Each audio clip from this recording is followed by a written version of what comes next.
Eu encontrei uma casa velha, abandonada, caindo aos pedaços e tomada pelo mato.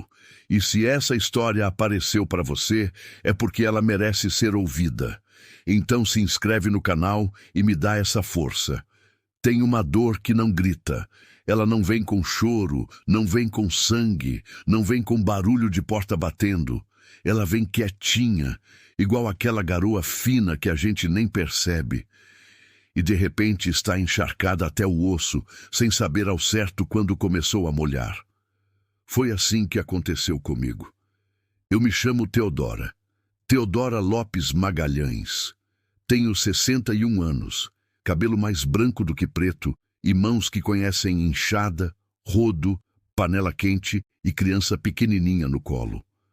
Fui casada por 32 anos com o Valdomiro, homem bom que Deus levou cedo demais, infarto fulminante, numa tarde de quarta-feira, igual a qualquer outra.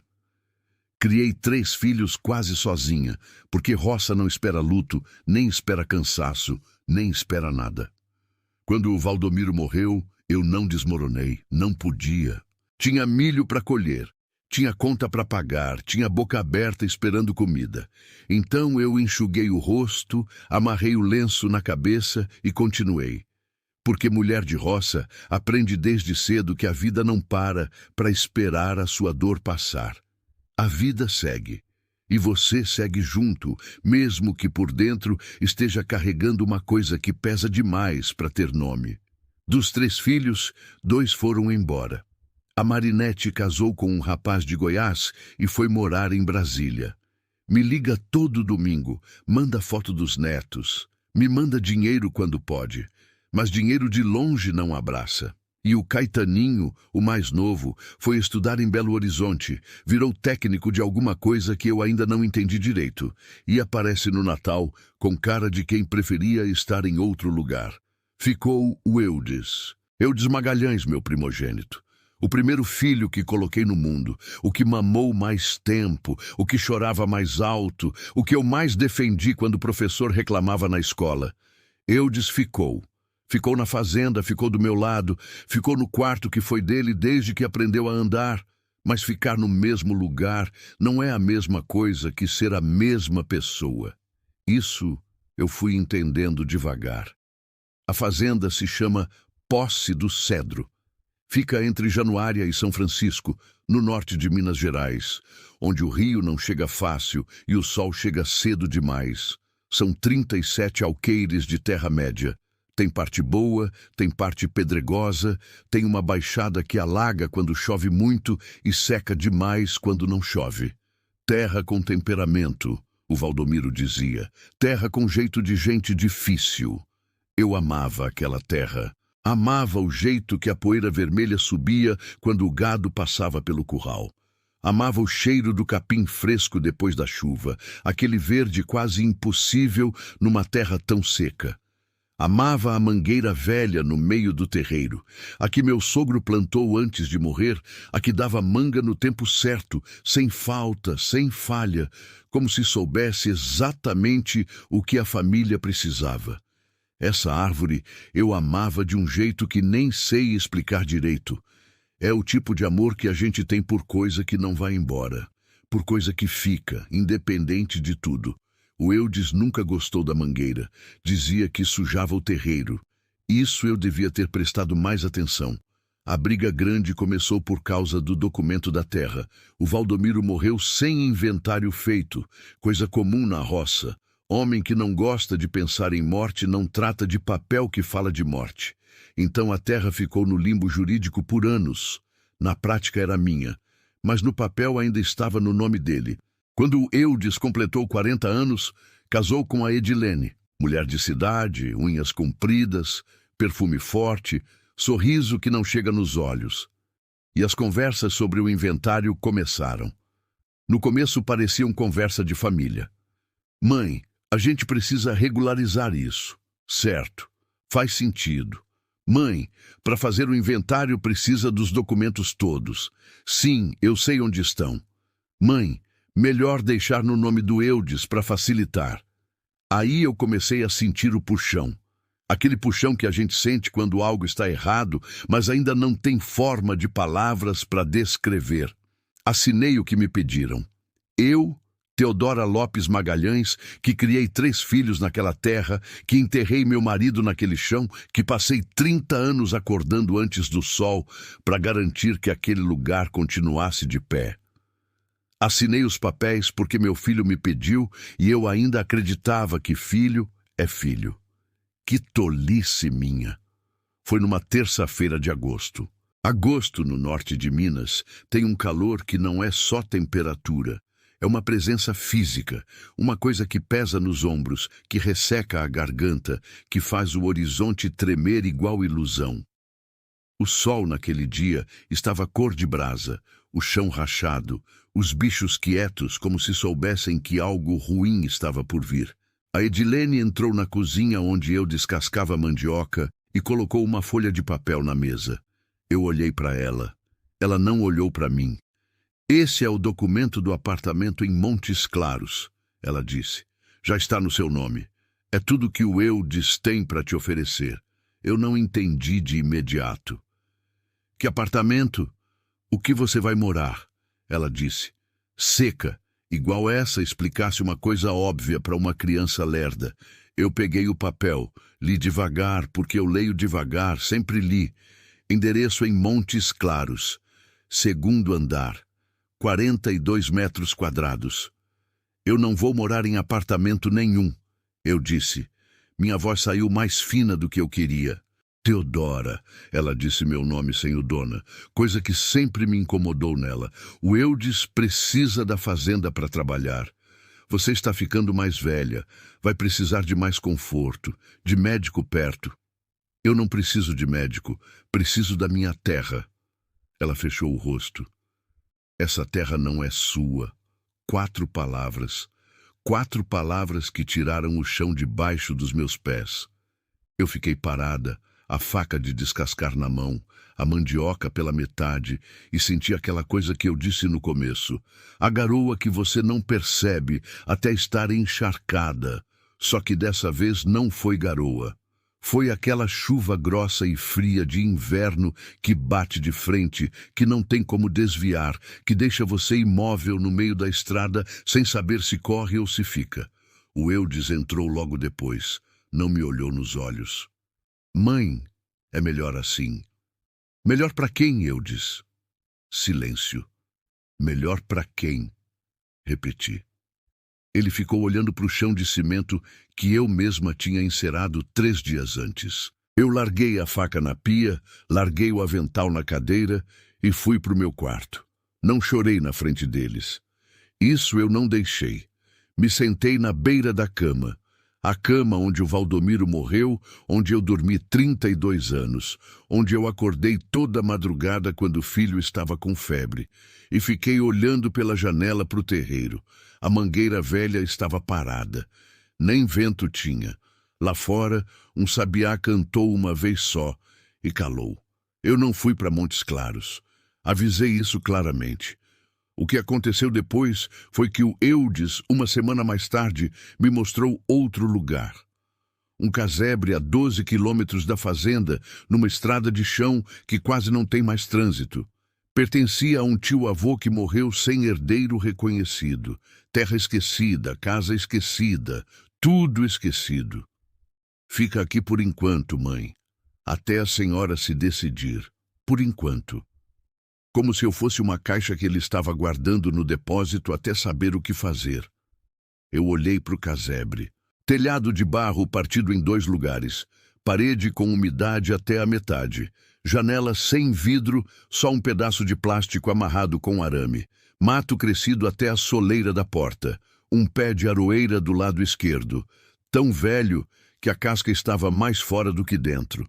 12 quilômetros de estrada de terra entre mim e qualquer pessoa que me conhecesse. Eu devia ter me recusado, mas tinha alguma coisa naquele lugar. Não sei explicar. É uma dessas coisas que a gente sente antes de entender.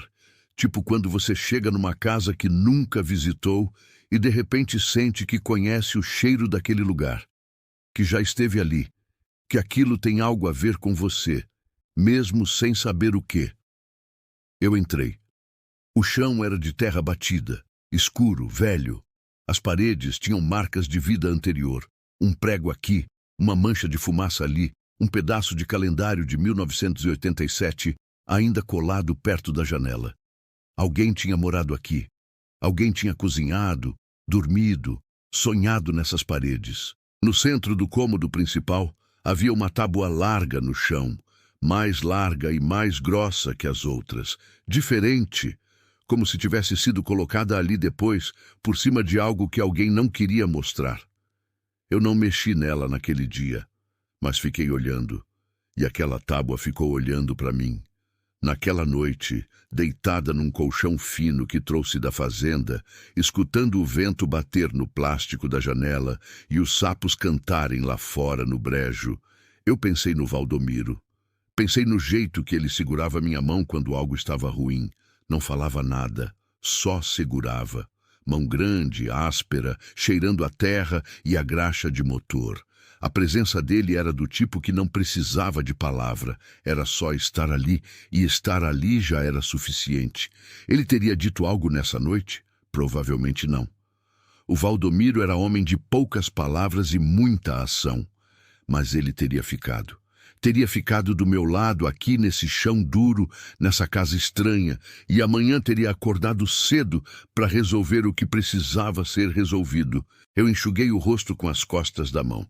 Me ajuda, Valdomiro, falei pro escuro, porque eu não sei mais o que fazer. O vento bateu no plástico, forte, uma vez. Pode ter sido coincidência, mas eu não dormi mais pensando nisso.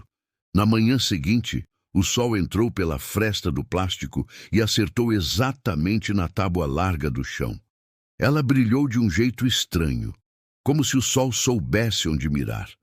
Eu fiz café no fogareiro que trouxe, comi 2 biscoitos secos que havia sobrado da viagem e fiquei parada olhando para aquela tábua por um tempo que não sei medir. Depois me ajoelhei. Passei a mão pela madeira. Velha, grossa, mais pesada do que parecia. Tinha 2 marcas na beirada. Pareciam marcas de dedos, de alguém que pegava ali para levantar. Meu coração acelerou. Mas eu não levantei a tábua naquele dia, porque tem coisas que a gente precisa se preparar para saber. Levantei o olhar para a janela. Lá fora, a aroeira velha balançava devagar. Um pássaro que eu não conhecia estava no galho mais alto, olhando para dentro da casa. Ficou me olhando por um tempo que pareceu longo demais para ser coisa de pássaro normal. Depois foi embora. E eu fiquei ali, sozinha, com 61 anos, expulsa da minha própria vida, ajoelhada no chão de terra de uma casa que não era minha, mas que, por algum motivo que eu ainda não entendia, parecia estar esperando por mim. Continua no capítulo 2, a tábua e o segredo do chão. Eles pensaram que estavam me descartando, mas às vezes o lugar onde a gente é jogada fora é exatamente o lugar onde a gente precisava chegar. Teodora continue 17.05 raízes, que ninguém arranca. Tem segredo que a terra guarda melhor do que gente. Gente fala, gente esquece, gente morre e leva o que sabia, mas às vezes deixa escapar para alguém que não devia saber. A terra não. A terra recebe, fecha por cima e fica quieta. Anos, décadas, quanto tempo for preciso. A terra tem uma paciência que nenhum ser vivo consegue ter. Eu aprendi isso naquela semana. Fiquei 3 dias sem mexer na tábua. Não foi fraqueza, foi respeito. Ou talvez fosse medo disfarçado de respeito. Mas a gente só consegue separar essas 2 coisas quando olha para trás. Nunca na hora que está vivendo. Naqueles 3 dias, eu limpei o casebre do jeito que sabia, com água, vassoura e a raiva transformada em força. Varri o mato da soleira. Amarrei o plástico da janela com arame mais firme. Catei os pedaços de telha quebrada do telhado e fiz um cálculo de quantas precisariam ser trocadas. Lavei as paredes com água e um pano velho, até a umidade não ser mais a primeira coisa que o olho via ao entrar. Trabalhar sempre foi minha forma de rezar. Quando minhas mãos estão ocupadas, minha cabeça fica mais quieta. E quando a cabeça fica quieta, alguma coisa mais funda começa a falar. Uma voz que não é pensamento, é mais fundo que pensamento, mais perto do osso. Essa voz ficou me falando na tábua. Na quarta manhã, acordei antes do sol. O brejo lá fora estava cantando. Rã, grilo, não sei o que mais, aquela orquestra de madrugada que a cidade não tem e que a roça oferece de graça para quem souber escutar. O céu ainda estava roxo escuro, com uma faixa alaranjada fina no horizonte, igual uma ferida que começa a cicatrizar. Me levantei. Fiz o sinal da cruz. Peguei o canivete que foi do Valdomiro. Carrego ele sempre, não por medo, mas por memória. E fui até a tábua. Me ajoelhei devagar. Os joelhos doem, sempre doem, mas essa manhã eu mal senti. Passei os dedos nas duas marcas na beirada. Encaixaram perfeito. Como se aquela madeira tivesse sido feita para a mão de alguém e aquela mão fosse a minha. Respirei fundo. Levantei. A tábua era pesada, mais do que eu esperava. Tive que usar os dois braços, inclinar o corpo, soltar um gemido que saiu sem pedir licença, mas saiu. Embaixo havia terra escura, mais escura do que o resto do chão. Terra remexida, diferente, que alguém tinha cavado e fechado com cuidado em algum momento distante. E havia um buraco, não grande, talvez 40 centímetros de diâmetro, circular, coberto por uma tábua menor por dentro, essa também com marcas de dedos. Meu coração bateu 3 vezes forte e depois parou de dar sinal, como se estivesse esperando junto comigo. Peguei a lanterna pequena que o Caetaninho tinha me dado de presente no Natal. Nunca pensei que fosse usar assim. Acendi. Apontei para o buraco. Respirei mais uma vez e levantei a tábua menor. Era um pote. De barro, velho, muito velho. O tipo de barro que escurece com o tempo e fica com uma textura que parece pele. Tampado com uma tampa de barro também, vedada com alguma coisa que parecia cera ou banha endurecida, agora tão ressecada que estava quase pó. Coloquei a lanterna no chão. Peguei o pote com as 2 mãos. Pesava. Pesava de um jeito que não era só peso físico. Era o peso de algo que esperou muito tempo, que foi escondido com intenção, com cuidado, com uma ansiedade que eu conseguia quase sentir nas mãos de quem o colocou ali. Levei para a mesa. Uma tábua sobre 2 cavaletes que eu mesma tinha montado. Pus a lanterna apontada para cima, improvisando uma luz melhor. As mãos estavam tremendo. Percebi só quando tentei tirar a tampa e os dedos não obedeceram direito. Para, falei para mim mesma em voz alta. Para e respira. Parei, respirei. Depois, tirei a tampa. Ouro. Não era muito. Não era uma fortuna de filme, mas era ouro. Isso eu soube antes mesmo de entender como sabia. Eram pepitas irregulares, algumas do tamanho de feijão, outras maiores, misturadas com o que pareciam ser pedras. Algumas pedras escuras, opacas. Outras com um brilho esverdeado que a luz da lanterna fazia dançar de um jeito que eu nunca tinha visto. E no fundo do pote, enrolado num pedaço de couro ressecado, havia um papel. Papel tão velho que tinha cor de folha seca, dobrado várias vezes, com cuidado de quem sabia que não ia ser lido tão cedo. Eu não abri o papel imediatamente. Fiquei sentada na beira da mesa, olhando para o pote, sentindo o sol entrar pela janela e aquecendo minha nuca. E pensei, isso é real. Isso está acontecendo. Depois pensei, o que eu faço agora? E depois, quem mais sabe que isso existe? Esse terceiro pensamento foi o que gelou minha espinha. Abri o papel com tanta delicadeza quanto minhas mãos calejadas permitiam.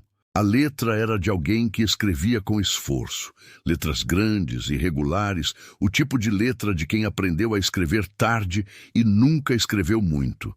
Mas estava legível, o suficiente. Eu li devagar, li 2 vezes.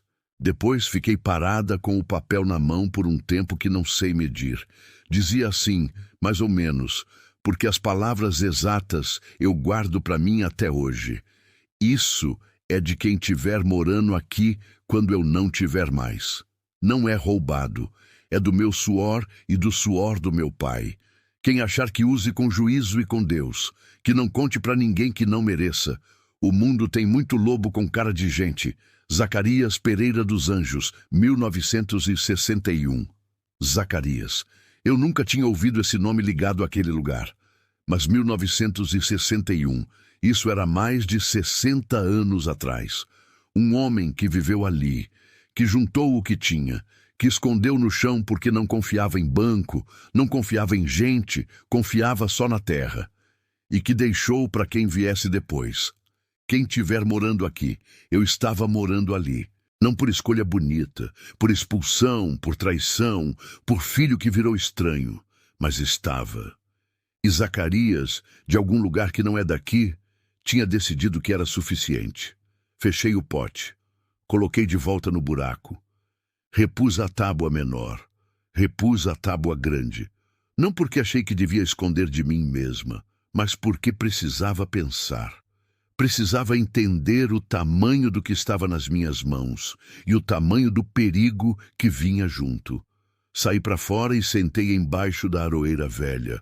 O sol estava alto agora. Um gavião rodava lá em cima, lento, como se o céu pertencesse a ele. O mato ao redor do casebre tinha aquele verde acinzentado do cerrado em época de seca. Não é um verde de alegria, é um verde de resistência, de coisa que sobrevive mesmo quando não chove. Eu conheço esse verde. Me identifico com ele. Fiquei sentada ali pensando no Valdomiro, pensando no que ele teria feito. Valdomiro teria rezado primeiro. Respondi para mim mesma. Depois teria dormido sobre o assunto e na manhã seguinte teria agido com calma, sem pressa, sem alarme. Tudo bem. Eu podia fazer isso. Mas tinha uma coisa que o Valdomiro não precisaria ter feito e que eu precisava fazer. Precisava entender se alguém mais sabia daquele buraco, se o Eudes sabia, se era por isso que ele me mandou exatamente para ali. Essa dúvida entrou em mim como espinho de mandacaru, fina, quase invisível, mas que vai fundo e dói muito. Naquela tarde, uma visita inesperada. Eu estava remendando uma calça no terreiro quando escutei o barulho de moto na estrada. Coisa rara por ali. A estrada quase não tinha movimento. Fiquei parada, agulha na mão, escutando. A moto parou na entrada. Era o Tonho, filho do vizinho da fazenda do Eudes, menino de uns 20 e poucos anos, que me conhecia desde criança. Desceu com aquele jeito desengonçado dele, tirando o capacete, sorrindo sem malícia. Dona Teodora, vim ver se a senhora estava bem. Estou, disse. Pode sentar. Ele sentou num toco que eu tinha colocado como banco improvisado. Olhou ao redor com aquela franqueza jovem que ainda não aprendeu a disfarçar o que pensa. Lugar meio esquecido, né? Ele disse. É, mas esquecido tem seus méritos. Ele me olhou, sorriu de lado. O Eudes perguntou se a senhora tinha achado alguma coisa aqui. O espinho enterrou mais fundo. Mantive o rosto quieto. Aprendi isso com o tempo. Quando algo por dentro estremece, o rosto fica quieto. É sobrevivência de mulher que aprendeu a não dar munição para quem quer atirar. Achado o quê? Perguntei. Natural, quase entediada. Não sei não. O Tonho deu de ombros. Ele falou assim, se a velha achar alguma coisa estranha, me avisa. Eu nem quis perguntar mais. A velha.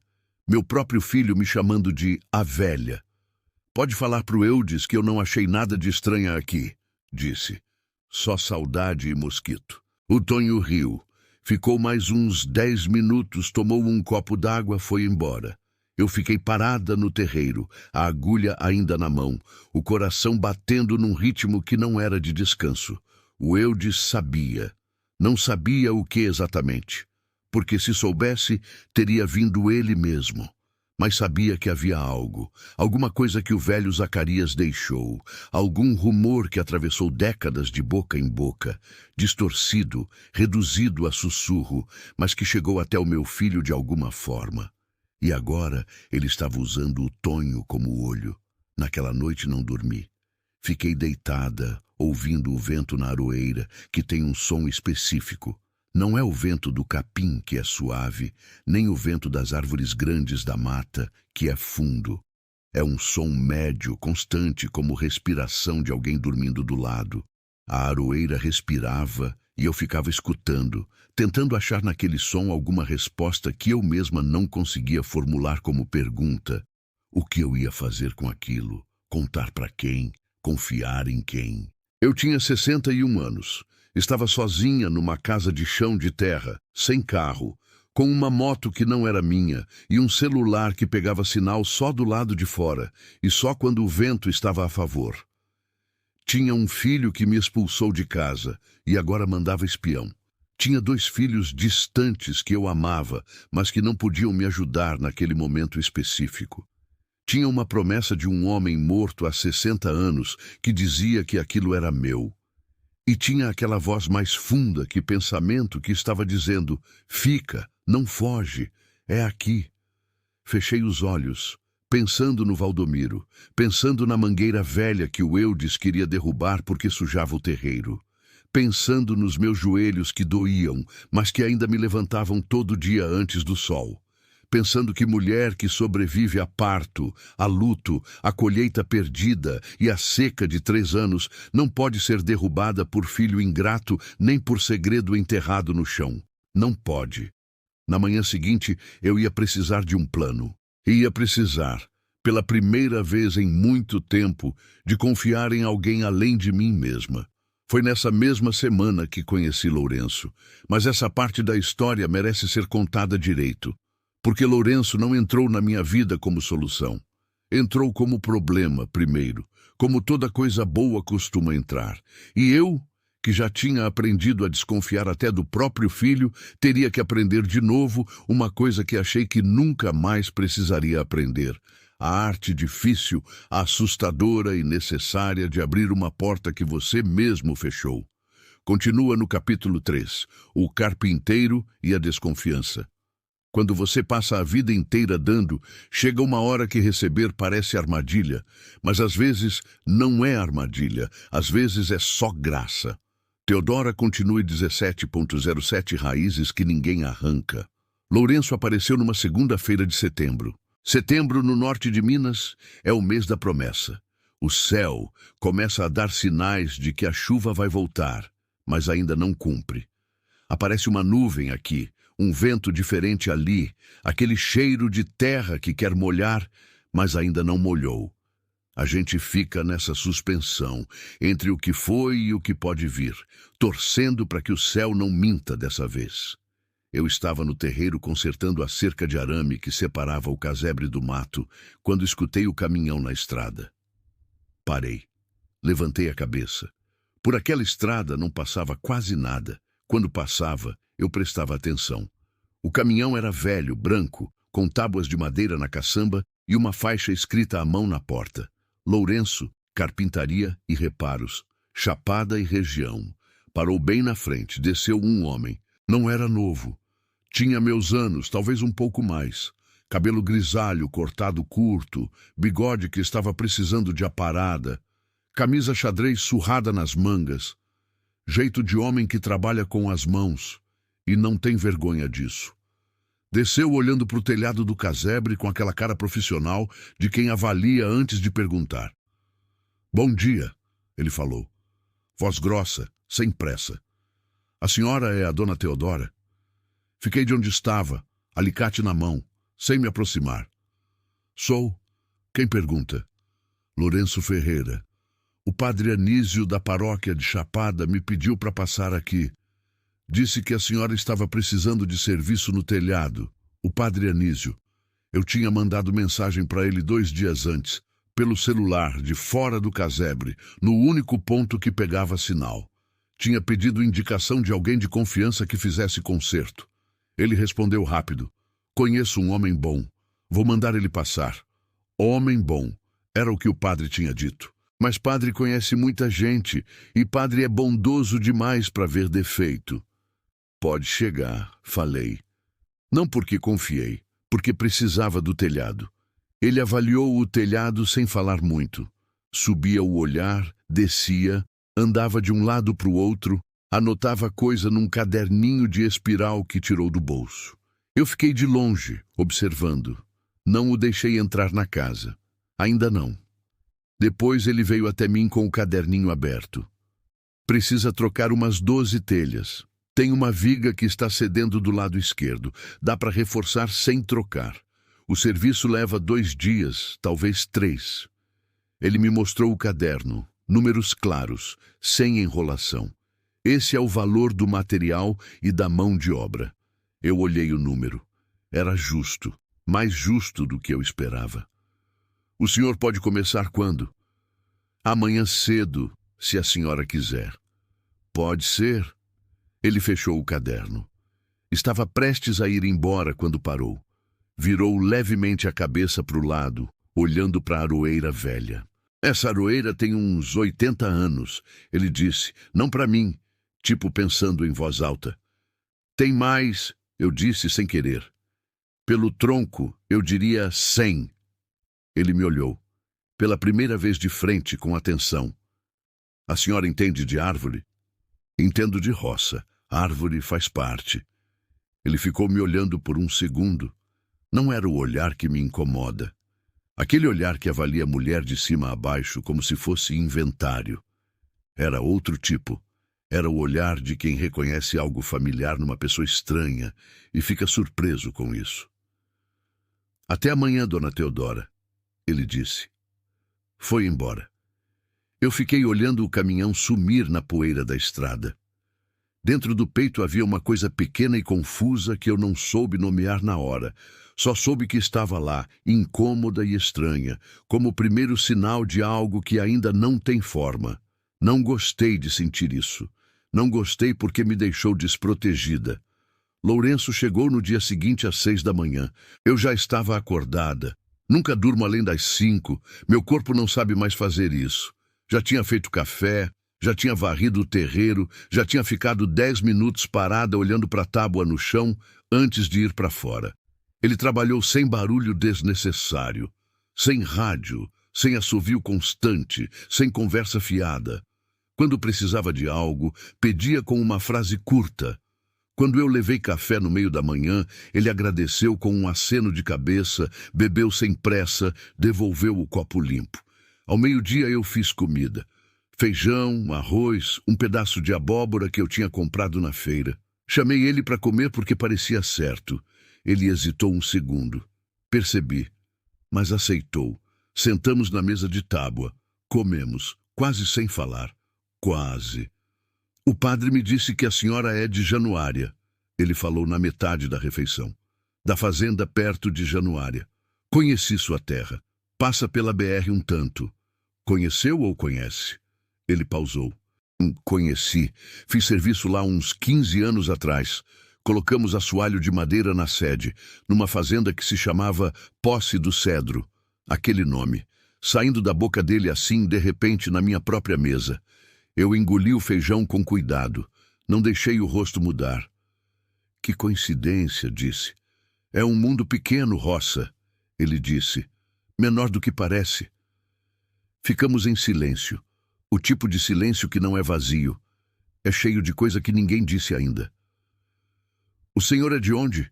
Perguntei, mais para mudar o rumo do que por curiosidade. De São Francisco, mas faz 12 anos que moro em Chapada. Vim para cá depois que minha mulher morreu. Filho? 2. Cresceram. Foram. Ele disse isso sem amargura, mas sem fingir que não doía. A senhora tem? 3. Pausa. Um me mandou embora. Ele não respondeu imediatamente. Não fez aquela coisa que as pessoas costumam fazer. Aquele nossa, que absurdo automático que não significa nada. Ficou quieto, mastigou. Depois, filho às vezes confunde herança com amor. Simples assim. 7 palavras. Eu olhei para ele. Ele estava olhando para o prato. Não falei mais nada. Mas aquelas 7 palavras ficaram dentro de mim o resto do dia, batendo nas paredes como mariposa presa num quarto escuro. No segundo dia de serviço, aconteceu a primeira coisa que me fez mudar minha avaliação sobre Lourenço. Ele estava no telhado quando eu fui até o poço velho nos fundos buscar água. O poço era raso, tinha água turva. Eu usava só para lavar piso e regar o pé de coentro que tinha plantado numa lata. Quando me inclinei para puxar o balde, escorreguei na beira molhada. Não cai no poço. Me segurei na bordinha de cimento, mas torci o tornozelo. E o balde foi. Soltei um gemido. Em menos de 1 minuto, Lourenço estava ali. Não sei como ele escutou lá de cima. Talvez tenha visto pelo canto do olho. Talvez seja daquele tipo de pessoa que o corpo está sempre ligado no que acontece ao redor. Ele desceu do telhado, atravessou o terreiro correndo, mas não com aquele pânico que atrapalha, com aquela rapidez calma de quem sabe o que fazer. Deixa eu ver, ele disse. Se ajoelhou na minha frente sem pedir licença, mas também sem intimidade errada. Segurou o meu tornozelo com cuidado de marceneiro que trabalha com madeira fina. Virou levemente. Não quebrou. Torceu. Precisa de gelo e repouso. Não tenho gelo. Eu tenho na caixa do caminhão. Foi buscar. Voltou com o gelo num pano. Segurou no meu tornozelo por uns minutos enquanto eu ficava sentada no banco de toco, olhando para o chão, me sentindo ao mesmo tempo grata e encabulada de um jeito que eu não sentia faz tempo. Obrigada, eu disse. Seco, porque eu não sei dizer obrigada de outro jeito quando estou emocionada. Não tem nada, ele disse. E tirou o pano assim que o frio fez efeito, sem demorar, sem aproveitar o momento para ser mais do que era. Se levantou, bateu a terra do joelho, foi de volta para o telhado. Eu fiquei sentada, tornozelo latejando, peito latejando mais. Pensei, esse homem tem educação de alma, o tipo que não se aprende na escola. E então pensei, logo em seguida, como punição por ter pensado a primeira coisa, você não conhece ele, você não conhece ninguém direito. Achava que conhecia o Eudes. O segundo pensamento ganhou, como sempre ganhava. Na tarde do terceiro dia, o telhado estava pronto. Lourenço desceu, guardou as ferramentas, limpou o que tinha sujado. Veio me trazer a conta, igual ao que tinha anotado no caderno, sem acréscimo. Eu paguei. Ele dobrou o dinheiro, colocou no bolso sem contar na minha frente. Coisa de homem que não desconfia de quem paga. Estava indo embora quando eu falei, Lourenço. Ele parou, virou. Eu fiquei parada, olhando para ele, sem saber ao certo o que ia dizer. Sabia que tinha algo para dizer. Sentia isso como se sente chuva que ainda não caiu. No ar, na pressão, no cheiro. O senhor conhece a história dessa terra? Perguntei. Dessa propriedade, de quem morou aqui antes. Ele me olhou com atenção. Um pouco, disse ele devagar. Sei que era de um homem chamado Zacarias, garimpeiro, morreu sem família conhecida. Meu coração deu um trancos. Como o senhor sabe isso? Meu pai trabalhou com ele um tempo. Quando eu era criança, ouvi histórias. Ele pausou. Por que a senhora pergunta? Silêncio entre nós. O sol estava descendo rápido, pintando o céu de laranja sujo. E a aroeira fazia aquela sombra alongada que parecia um braço esticado apontando para leste. Eu precisava tomar uma decisão. Mostrar ou não mostrar. Confiar ou não confiar. Abrir a porta ou manter fechada. Pensei no Valdomiro. Pensei no papel velho de Zacarias. O mundo tem muito lobo com cara de gente. Mas pensei também, e se não for lobo? E se você ficar tão ocupada procurando lobo que não vê quando aparece gente de verdade? Entra, eu disse. Mostrei a tábua, mostrei o buraco, mostrei o pote. Não tirei o ouro para ele ver. Isso eu não fiz ainda. Só mostrei que existia, que estava ali, e mostrei o papel do Zacarias. Lourenço leu o papel em pé, sem sentar. Leu devagar, igual eu. Depois, dobrou com o mesmo cuidado que eu tinha usado, devolveu. Ficou um tempo sem falar. Isso é muito, ele disse. Não animado, preocupado. Eu sei. E o seu filho sabe que tem algo aqui. Suspeita, não sabe o quê. Lourenço assentiu devagar. Ficou olhando para o chão onde estava a tábua. Aquela expressão de quem está calculando não dinheiro, mas consequência. Dona Teodora, ele disse, isso pode virar problema grande. Já é problema grande. O que eu precisava saber é se vira problema maior ou se tem como eu sair por cima. Ele me olhou. Eu o olhei. Lá fora o vento balançou a aroeira com força, e por um segundo o casebre inteiro pareceu respirar. Eu preciso pensar, ele disse. Pode pensar. Mas pensa rápido, falei. Porque meu filho não vai demorar muito para vir pessoalmente ver o que eu achei ou não achei. Lourenço pegou o capacete do caminhão. Ficou parado na soleira. Aquela luz de fim de tarde batendo de lado nele, fazendo sombra longa no chão de terra. Amanhã eu volto, ele disse. Tá bom. Com uma ideia. Eu não respondi. Mas quando o caminhão sumiu na estrada de terra e a poeira baixou devagar, eu senti alguma coisa que eu tinha esquecido o gosto. Não era felicidade, era anterior à felicidade. Era a sensação de não estar mais completamente sozinha. É assustadora essa sensação. Para quem se acostumou com o peso solitário, quando alguém oferece ajuda para carregar, o primeiro instinto é recuar, porque você não sabe se a pessoa vai ficar. E se vai embora depois, o peso parece mais pesado do que antes. Mas eu estava cansada de recuar. 61 anos, joelho que dói, tornozelo torcido, filho que me vendeu, e ali, enterrado no chão da casa que ninguém queria, um segredo de homem morto que, por algum motivo que eu ainda não entendia completamente, tinha chegado até mim. Zacarias escreveu, quem tiver morando aqui, eu estava morando ali. Às vezes, o destino não é o que a gente planeja, é o que sobra depois que os planos desmoronam. E o que sobra, quando você presta atenção, às vezes é melhor do que tudo que você planejou. Aquela noite, eu dormi. Dormi de verdade, fundo, sem acordar no meio da madrugada, com o coração acelerado. A aroeira respirou do lado de fora a noite inteira, e eu deixei esse som me embalar igual a voz do Valdomiro sempre soube fazer. Amanhã Lourenço voltaria com uma ideia. E eu, que fui expulsa, humilhada, descartada, precisava decidir se era mulher que foge ou mulher que fica e enfrenta. Já sabia a resposta. Sempre soube. Só precisava de uma noite inteira de sono para ter coragem de dizê-la em voz alta. Continua no capítulo 4. A mulher que não pode mais ser controlada. Desconfiar de tudo é prisão. Confiar em tudo é ingenuidade. Sabedoria é aprender a diferença. E isso ninguém ensina. A vida cobra a lição, e você aprende na dor ou aprende na graça. Eu aprendi nas duas. Teodora continue 17.09, raízes que ninguém arranca. Lourenço voltou na manhã seguinte com pão de queijo embrulhado num pano e uma ideia que eu não esperava.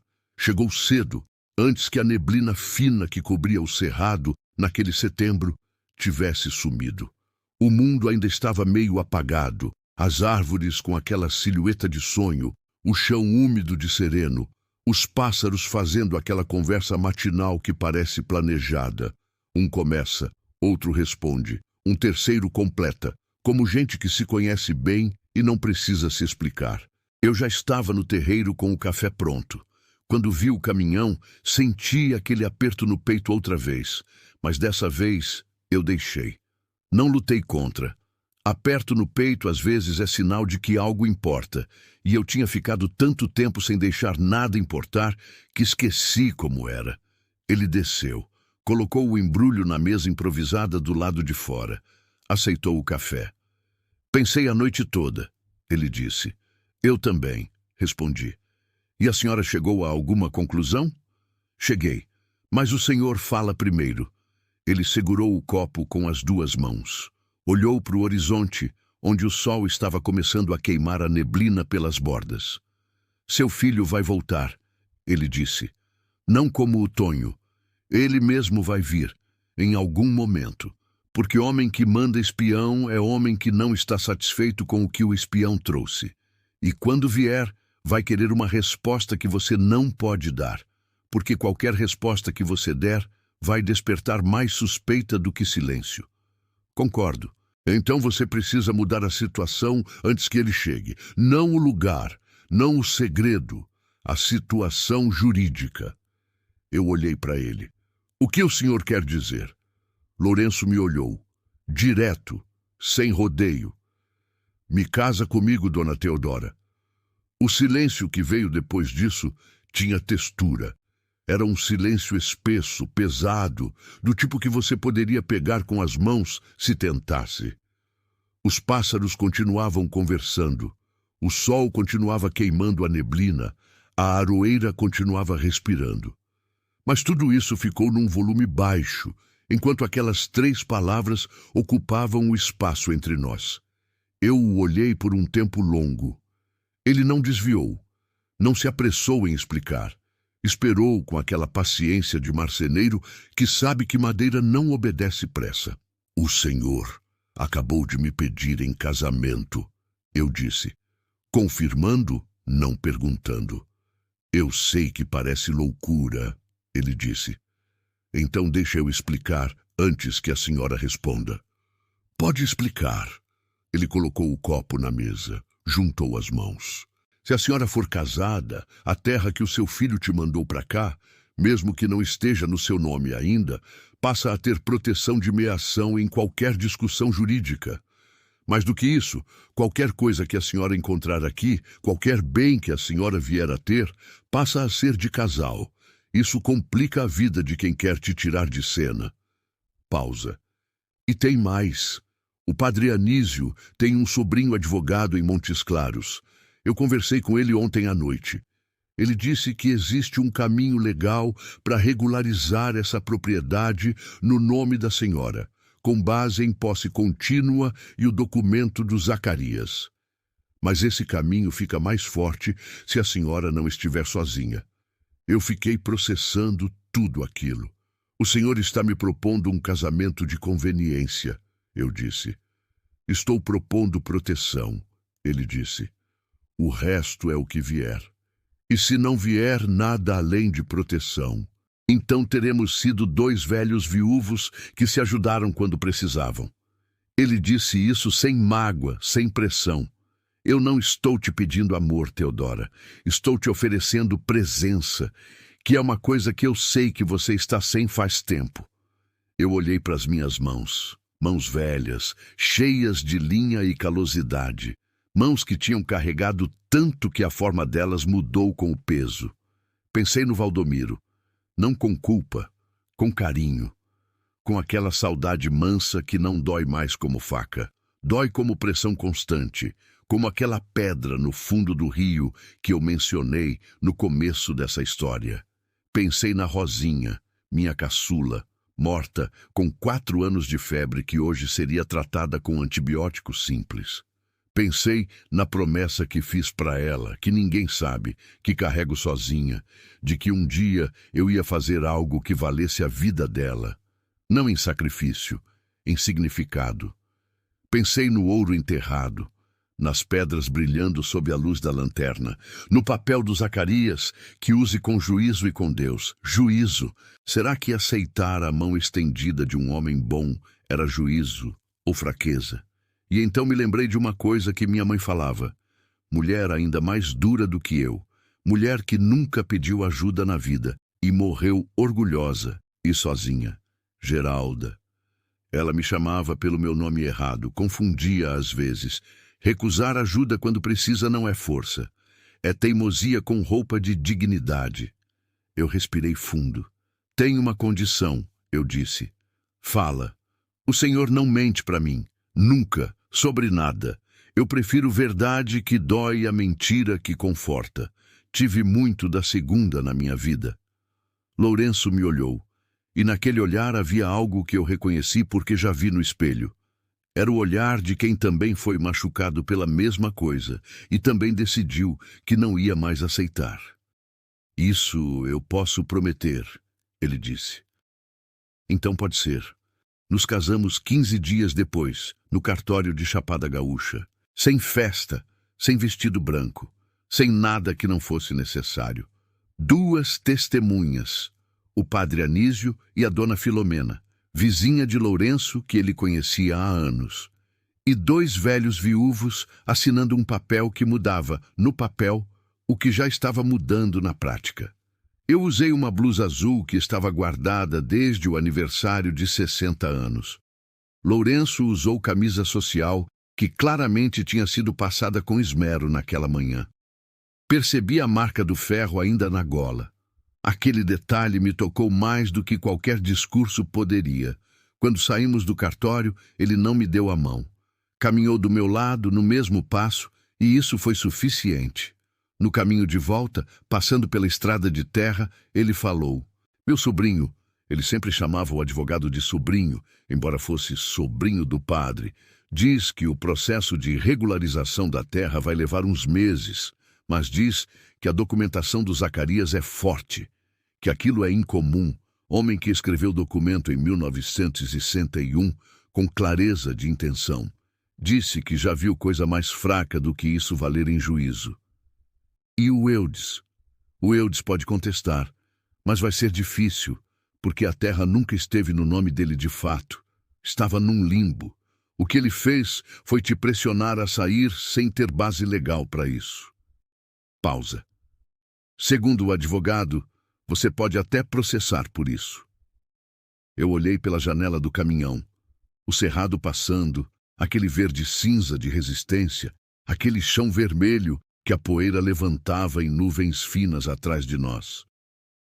"Não quero processar o Eudes", eu disse. Lourenço não respondeu imediatamente. "Por quê?" "Porque ele é meu filho." Pausa. "Filho errado, filho que me machucou, filho que eu vou levar um tempo para perdoar completamente. Mas filho, e eu não quero gastar o que me resta tentando destruir alguém que saiu de dentro de mim." Mais silêncio. "Mas vou proteger o que é meu", continuei. "Isso sim." Lourenço assentiu. "Isso sim", ele repetiu. 3 semanas depois do casamento, o Eudes veio. Eu sabia que viria. Estava preparada. Ou achava que estava. A gente sempre acha que está preparada para a coisa que teme, e quando chega, descobre que preparada e pronta são coisas diferentes. Era uma tarde de outubro. O céu tinha aquela cor de antes de temporal. Não escuro ainda, mas carregado. Aquele cinza esverdeado que faz o ar pesar diferente, que faz os animais ficarem quietos e as folhas virarem o lado de baixo para cima, como se a natureza inteira estivesse se preparando para receber algo grande. Eu estava dentro do casebre quando escutei o carro. Não moto desta vez. Carro. Carro de homem que veio decidido. Lourenço estava nos fundos consertando o cercado do pequeno quintal que tínhamos começado. Eu não chamei ele. Fui sozinha até a porta. O Eudes desceu do carro com aquela cara que eu conheço desde que ele tinha 8 anos e quebrou a janela da escola. E mentiu que não foi ele. Cara de quem está com raiva, mas tenta esconder com autoridade. Edilene ficou no carro. Isso eu notei. Ela ficou no carro porque sabia que o que viria não era bonito. Meu filho veio até mim. Estava mais pesado do que da última vez que o vi. Tinha aquela tensão nos ombros de homem que carrega cobrança. Os olhos do Valdomiro que ele herdou e que eu sempre amei, estavam vermelhos nas bordas, de sono ruim ou de bebida. Não soube dizer. "Mãe", ele disse. Nem foi saudação. Foi abertura de conversa difícil. "Eudes", respondi. "O Tonho disse que você estava bem aqui." "Estou. Mas também disse que você tinha companhia." Pausa. Eu não preenchi. Deixei o silêncio trabalhar. "Você se casou?" A voz saiu diferente. Não com raiva ainda. Com algo mais complicado que raiva. Com aquela mistura de surpresa, ofensa e medo que aparece quando alguém que a gente achava que controlava faz algo fora do script. "Casei." "Com quem?" "Com Lourenço Ferreira. Carpinteiro. Homem bom." O Eudes passou a mão no cabelo. Andou 2 passos para um lado, 2 para outro, aquele ritmo de quando está tentando organizar o que vai dizer. Eu conhecia esse ritmo desde os 12 anos dele. Mãe, isso é loucura. A senhora mal conhece esse homem. Conheço o suficiente. Suficiente para casar? A voz subiu um tom. A senhora tem 61 anos, está num lugar isolado, com um estranho. Estranho é quem me mandou embora de casa, eu disse. Aquilo parou ele. A frase ficou no ar entre nós igual fumaça de fogueira, visível, densa, impossível de ignorar. Ele abriu a boca, fechou. Eu continuei porque era hora. Era a hora que eu tinha esperado e temido e me preparado, e de repente estava aqui batendo a porta e eu ia abrir. Eu assinei papel que não devia ter assinado porque confiei em você. Você usou essa confiança para me tirar do lugar onde passei a vida inteira. Me mandou para um casebre quebrado como se eu fosse caixa velha que não tem mais serventia. Minha voz estava firme. As mãos não estavam. Estavam tremendo leve. Eu segurava uma na outra para disfarçar. Mas eu não sou caixa velha. Sou sua mãe. E essa terra onde eu estou agora tem dono, e esse dono sou eu, e existe processo legal correndo que vai provar isso. O Eudes ficou branco. Que processo? Conversa com o advogado, eu disse. Não com o meu filho, com o advogado. Ele deu um passo à frente. Involuntário, acho. Não foi ameaça planejada. Foi o corpo reagindo antes da cabeça. Mas foi um passo que entrou no meu espaço, que diminuiu a distância entre nós de um jeito que eu senti como pressão. E foi nesse momento que Lourenço apareceu na lateral da casa. Não correu. Não veio com postura de confronto. Veio andando devagar, com aquela calma de homem que já viu situação difícil e sabe que calma é mais poderosa que grito. Parou a 2 metros. Não falou nada. Só ficou ali. O Eudes olhou para ele. Lourenço olhou para o Eudes. Eu fiquei no meio. O céu lá em cima estava pesadíssimo agora. Uma garça passou voando baixo, rápida, fugindo de algo que só ela sabia. Quem é você? O Eudes perguntou para Lourenço. Sou marido da sua mãe, Lourenço disse. Simples, sem provocação. Só fato. O Eudes respirou fundo. Depois me olhou. E foi aí que aconteceu o segundo momento de alta tensão. Não com grito, não com violência, mas com algo que às vezes machuca mais do que os dois juntos. Meu filho chorou. Não foi choro de manipulação. Eu conheço esse, já vi. Foi choro de homem que chegou para brigar e de repente viu a mãe de pé, firme, casada, protegida, com processo legal, com voz. E alguma coisa em algum lugar dentro dele desmoronou. Mãe, ele falou, e a voz saiu partida. Eu só queria... Eu sei o que você queria, eu disse. Minha voz estava mansa agora. Não fraca, mansa. Existe diferença. Você queria a fazenda. A Edilene queria a fazenda. E vocês acharam que eu era o obstáculo mais fácil de remover. Não foi assim. Foi assim, Eudes. Pausa. Mas eu não vim aqui para te destruir. Não é isso que quero. Respirei. O que quero é que você entenda que sua mãe não acabou, que eu tenho vida ainda, que o que você fez me machucou de um jeito que vai levar tempo. A voz embargou um pouco aqui. Eu não deixei partir completamente, apenas segurei na beira. Mas que eu te amo do mesmo jeito, porque filho é filho, mesmo quando erra feio. O Eudes limpou o rosto com as costas da mão. Aquele gesto, exatamente aquele gesto, era idêntico ao do Valdomiro. Tão idêntico que doeu. Ficamos ali os três, debaixo daquele céu que estava prestes a romper, no silêncio daquele cerrado que testemunhou tudo sem julgar nada. Então a chuva veio de verdade. Aquela primeira chuva de outubro que o norte de Minas espera meses, que chega com cheiro de terra molhada, que não tem igual no mundo inteiro, que lava a poeira vermelha das folhas e deixa tudo com uma cor que parece recém-pintada. Caiu em nós três. Ninguém correu para se abrigar. O Eudes foi embora 1 hora depois, molhado, sem ter conseguido o que veio buscar e sem saber exatamente o que tinha encontrado no lugar. Antes de entrar no carro, ele me olhou pela última vez. Posso te ligar? Perguntou. Pode, eu disse, mas só para conversar, não para negociar. Ele assentiu. Entrou no carro. A Edilene não me olhou quando saíram. Eu fiquei parada na chuva por mais um minuto, deixando ela cair no meu rosto, no meu cabelo branco, nas minhas mãos velhas e calejadas. Lourenço ficou do meu lado, também molhado, sem guarda-chuva e sem reclamação.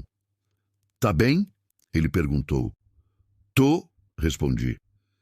E era verdade.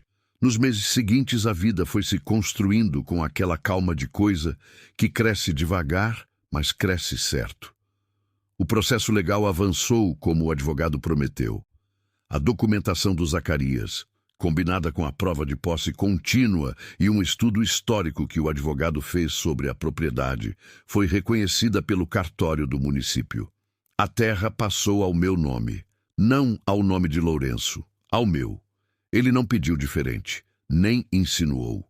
Sobre o ouro e as pedras, essa parte a gente tratou com cuidado, com o padre Anísio como testemunha e conselho espiritual, e com o advogado como guia legal. Havia um caminho para declarar a descoberta como achado histórico em terra privada, com direitos garantidos ao proprietário. Não foi rápido, não foi simples, mas foi honesto. E o valor, esse valor que Zacarias enterrou com o suor do pai e o suor próprio, que ficou 60 anos esperando no escuro debaixo de uma tábua larga, esse valor foi o que mudou não só minha vida, mas o sentido dela. Eu me lembro do momento exato em que decidi o que fazer. Foi uma noite de novembro. Lourenço estava dormindo. Eu estava sentada na soleira da porta do casebre, que já não era mais casebre, já tinha telhado novo, janela de verdade, chão cimentado, uma horta no fundo, olhando para o céu limpo do cerrado. Não tem céu como o céu do interior. Cidade mata o céu com luz artificial. No cerrado, de noite, o céu é a coisa mais honesta que existe. Cheio, fundo, sem enfeite, sem mentira. Eu olhava para o céu e pensava na Rosinha.